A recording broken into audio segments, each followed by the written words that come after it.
ದತ್ತಾತ್ರೇಯರು ಪ್ರತ್ಯಕ್ಷ ಆಗ್ಬೇಕು ಅಂದ್ರೆ ಈ ಮಂತ್ರ ಸಾಧನೆಯನ್ನ ಮಾಡಬೇಕು. ನಮ್ಮ ಗುರುಗಳು ಬೆಳಗೂರಿನ ಬಿಂದು ಮಾಧವ ಸದ್ಗುರುಗಳು ಈ ಮಂತ್ರವನ್ನ ಸಾಧನೆ ಮಾಡಿ ಮಾಡಿ ಮಾಡಿ ದತ್ತಾತ್ರೇಯರು ಮಠ ಮಧ್ಯಾಹ್ನ ಅವರಿಗೆ ಪ್ರತ್ಯಕ್ಷ ಆಗ್ಬಿಟ್ರಂತೆ. ಅವರೇ ಇದನ್ನ ಸ್ವತಃ ಹೇಳಿದ್ದಾರೆ. ಈ ಮಂತ್ರ ಸಾಧನೆಯಿಂದ ದತ್ತಾತ್ರೇಯ ನನಗೆ ಪ್ರತ್ಯಕ್ಷ ಆದ್ರು ಅಂತ. ಅಂತಹ ಮಹಾ ಮಂತ್ರ ಇದು. ಶ್ರೀಧರ ಸ್ವಾಮಿಗಳೇ ಸ್ವತಃ ತಮ್ಮ ಮಂತ್ರವನ್ನ ತಾವೇ ರಚನೆ ಮಾಡಿ ಭಕ್ತರಿಗೆ ಕೊಟ್ಟಂತಹ ಅಪರೂಪವಾದಂತಹ ಘಟನೆ ಇದು.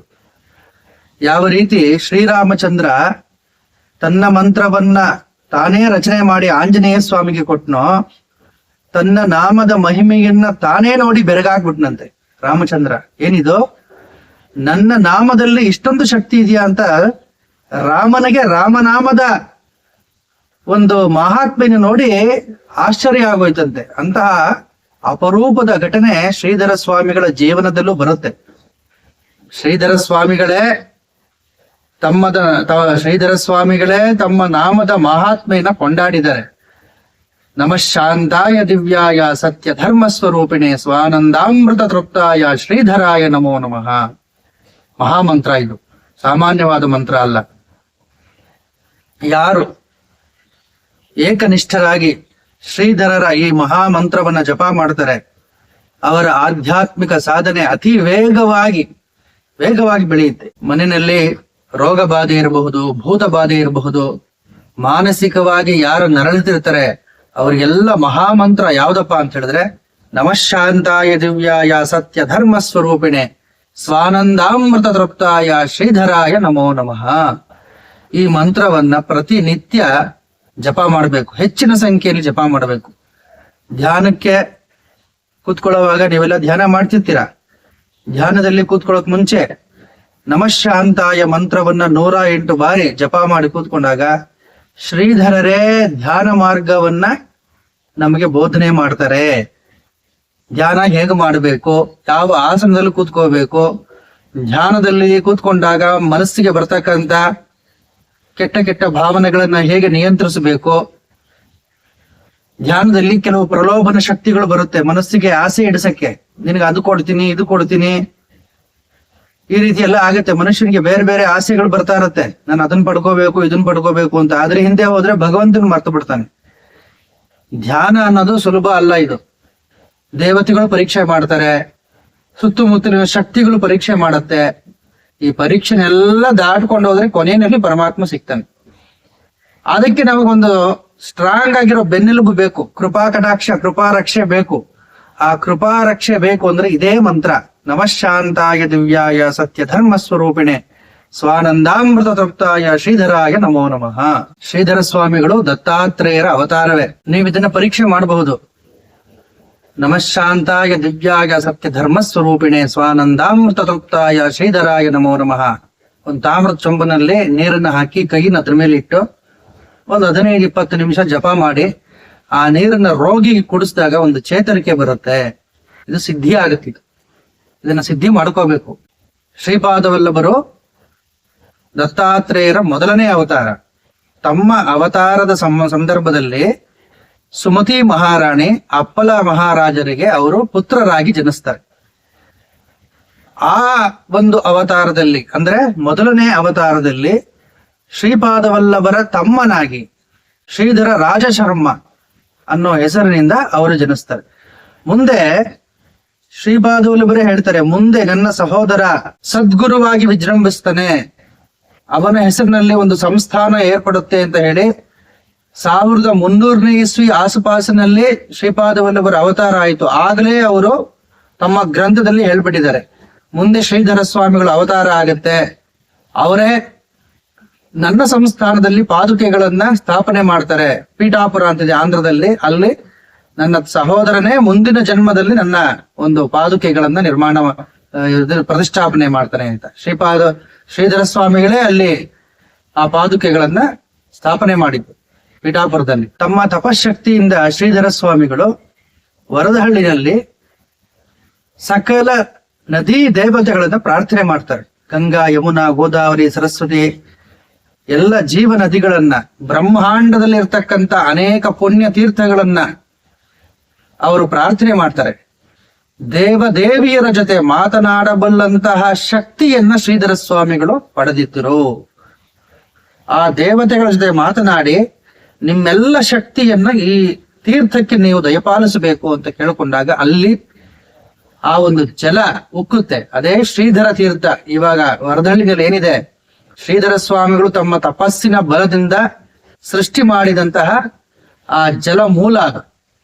ಯಾರೇ ಆಗ್ಲಿ ಮಾನಸಿಕ ಅಸ್ವಸ್ಥರಾಗಿರ್ಬೋದು, ರೋಗ ರುಜಿನಗಳಿಂದ ಬಳಲ್ತಿರೋರು, ಜಾತಕದಲ್ಲಿ ಆ ದೋಷ ಈ ದೋಷ, ನವಗ್ರಹ ದೋಷ, ಪೂರ್ವಜನ್ಮದ ದೋಷ, ಪಿತೃದೋಷಗಳು, ಎಲ್ಲಾ ದೋಷಗಳನ್ನು ನಿವಾರಣೆ ಮಾಡತಕ್ಕಂತ ಏಕೈಕ ತೀರ್ಥ ಶ್ರೀಧರ ತೀರ್ಥ.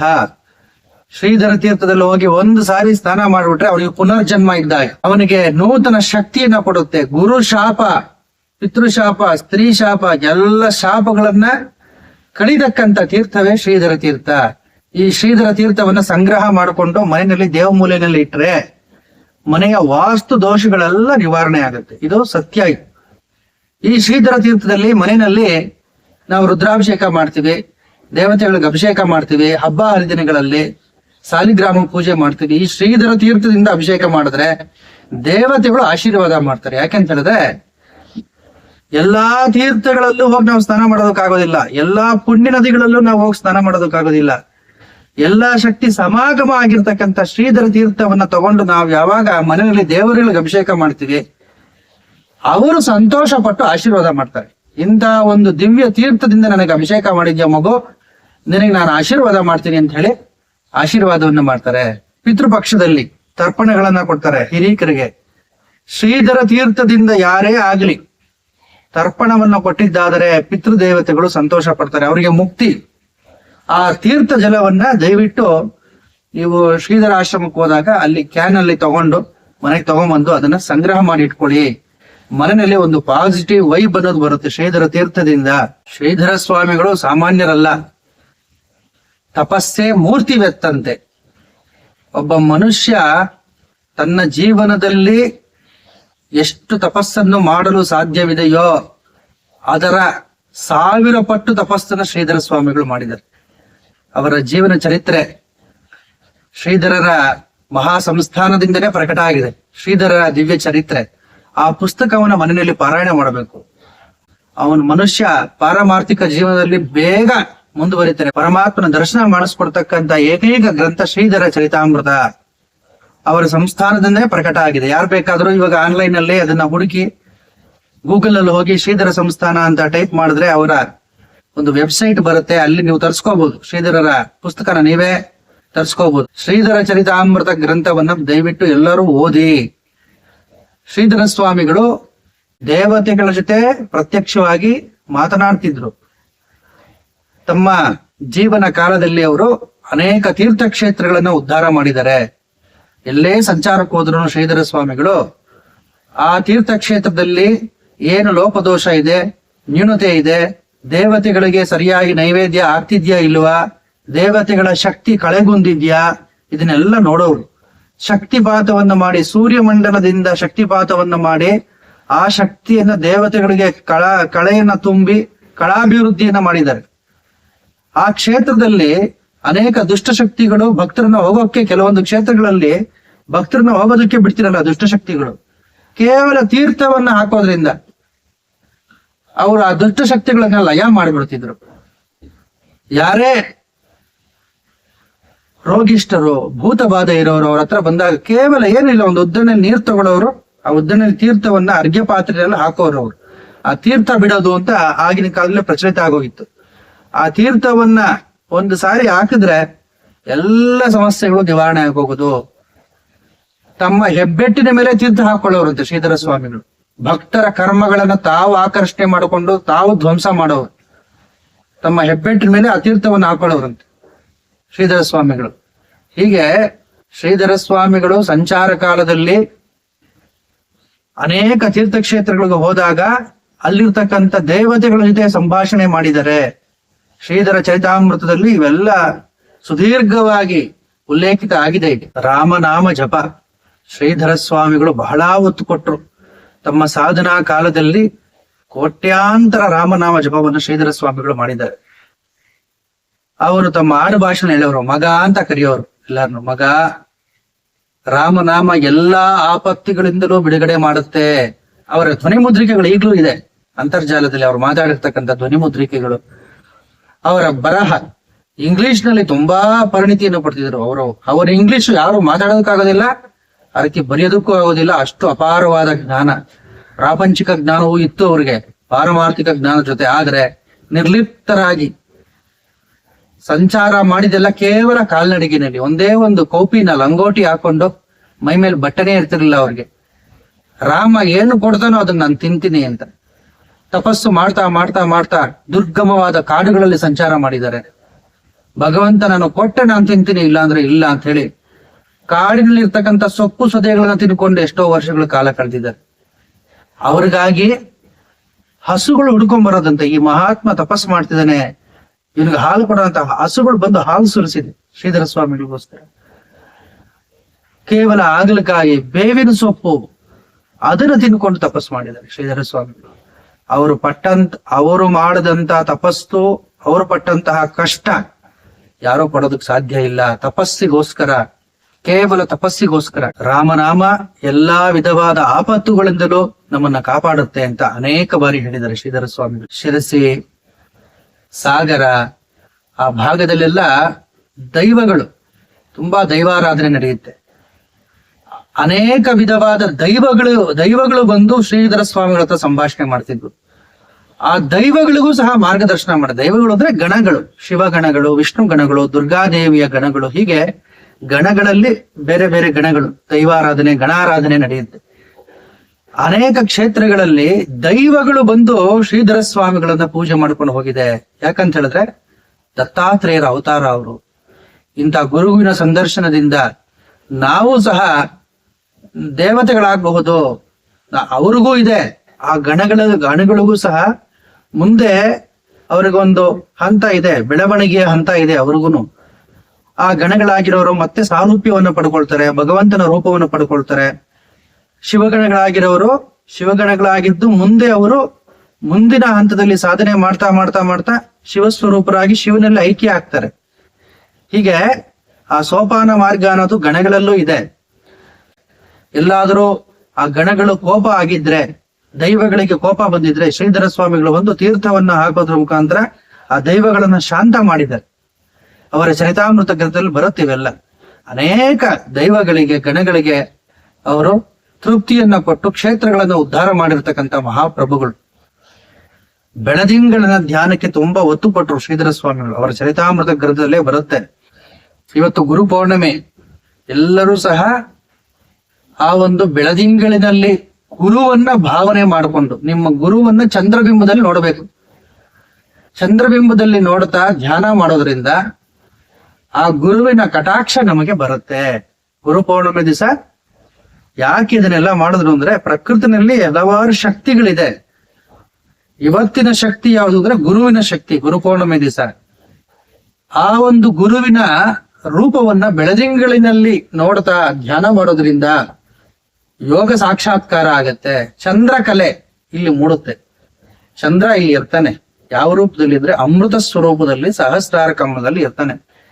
ಗುರುವನ್ನ ಭಾವನೆ ಮಾಡಿಕೊಂಡು ಚಂದ್ರಬಿಂಬದಲ್ಲಿ ಧ್ಯಾನ ಮಾಡೋದ್ರಿಂದ ಆ ಅಮೃತ ಇಲ್ಲಿಗೆ ಬಂದು ಸೇರುತ್ತೆ. ಇಲ್ಲಿಗೆ ಬಂದು ಸೇರಿದಾಗ ಇವನಿಗೆ ಆ ಜ್ಞಾನ ಅನ್ನೋದು ಅವನಿಗೆ ಬೆಳೀತಾ ಹೋಗುತ್ತೆ. ಏನಿದ್ರ ಅರ್ಥ? ನಮ ಶಾಂತಾಯ ದಿವ್ಯಾಯ ಏನಿದೆ ಇದರಲ್ಲಿ? ಸಕಲವೂ ಅಡಗಿದೆ ಮಂತ್ರದಲ್ಲಿ. ಶಾಂತ ಅನ್ನೋದು ಪರಮಾತ್ಮನ ದಿವ್ಯ ಲಕ್ಷಣಗಳಲ್ಲಿ ಒಂದು ಲಕ್ಷಣ, ಮಹಾಲಕ್ಷಣ ಇದು. ಶಾಂತ ಅಂತ ಹೇಳಿದ್ರೆ ಏನು?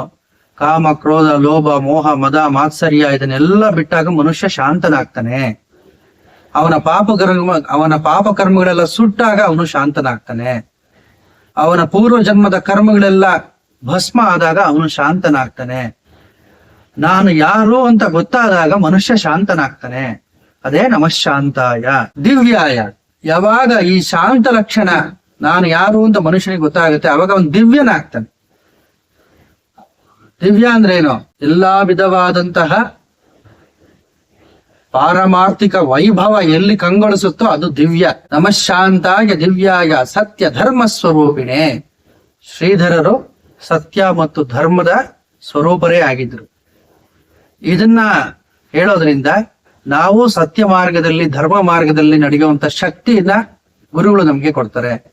ಸ್ವಾನಂದಾಮೃತ ತೃಪ್ತಾಯ, ನನ್ನಲ್ಲೇ ಆನಂದ ಇದೆ. ಸ್ವಾನಂದ ಅಂತ ಹೇಳಿದ್ರೆ ನನ್ನ ಆತ್ಮನ ಧ್ಯಾನದಿಂದ ನನಗೆ ಲಭಿಸುವಂತ ಆನಂದ.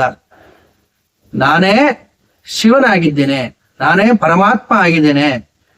ದೇಹ ನಾನಲ್ಲ, ಮನಸ್ಸು ನಾನಲ್ಲ, ಬುದ್ಧಿ ನಾನಲ್ಲ. ಇದಕ್ಕೆಲ್ಲ ಚೈತನ್ಯ ಕೊಡ್ತಿರತಕ್ಕಂತ ಮಹಾಶಕ್ತಿನೇ ನಾನು. ನಾನೇ ಭಗವಂತನಿಗೂ ನನಗೂ ಅಭಿನ್ನ ಸ್ವರೂಪ. ನಾನೇ ನೀನು, ನೀನೇ ನಾನು ಅಂತಕ್ಕಂಥ ಏಕೋಭಾವ ಯಾವಾಗ ಅವನಿಗೆ ಸಿಗುತ್ತೆ, ಅವಾಗ ಸ್ವಾನಂದ, ಅವನಲ್ಲೇ ಅವನಿಗೆ ಆನಂದ ದೊರೀತಾ ಹೋಗುತ್ತೆ. ಆ ಆನಂದದ ಅಮೃತದಿಂದ ಮನುಷ್ಯ ತೃಪ್ತನಾಗ್ತಾನೆ. ಈ ಎಲ್ಲಾ ಲಕ್ಷಣಗಳು ಶ್ರೀಧರರಲ್ಲಿ ಇತ್ತು. ಆದ್ದರಿಂದಲೇ ಆ ಶ್ಲೋಕವನ್ನ ಅವರು ತಮ್ಮ ಮೇಲೆ ರಚನೆ ಮಾಡಿಕೊಂಡ್ರು. ಸ್ವಾನಂದಾಮೃತ ತೃಪ್ತಾಯ ಶ್ರೀಧರಾಯ ನಮೋ ನಮಃ. ಶ್ರೀಧರ ಅಂತ ಹೇಳಿದ್ರೆ ಮಹಾವಿಷ್ಣುವಿನ ಇನ್ನೊಂದು ಹೆಸರು. ಇಲ್ಲಿ ಗುರುವಿನ ಹೆಸರು ಶ್ರೀಧರರೇ, ಮಹಾವಿಷ್ಣುವಿನ ಹೆಸರು ಶ್ರೀಧರರೇ.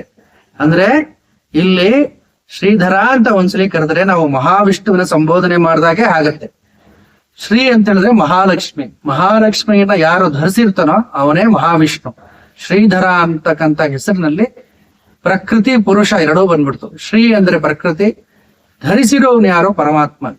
ಪ್ರಕೃತಿ ಪುರುಷರ ಸಮ್ಮಿಲಿನ ಸ್ವರೂಪ ಶಿವಶಕ್ತಿ ಸಂಯೋಗ, ಲಕ್ಷ್ಮೀನಾರಾಯಣ ಸಂಯೋಗ, ವಾಣಿರಣ್ಯ ಗರ್ಭ ಸಂಯೋಗ ಎಲ್ಲ ನಡೆಯುತ್ತೆ ಈ ಮಂತ್ರದಲ್ಲಿ. ಆದ್ರಿಂದಲೇ ಈ ಮಂತ್ರಕ್ಕೆ ಇಷ್ಟೊಂದು ಶಕ್ತಿ ಇದೆ. ಈ ಮಂತ್ರವನ್ನ ಜಪ ಮಾಡೋದ್ರಿಂದ ಅಷ್ಟೊಂದು ಸಿದ್ಧಿನ ಮನುಷ್ಯ ಪಡಿಬಹುದು.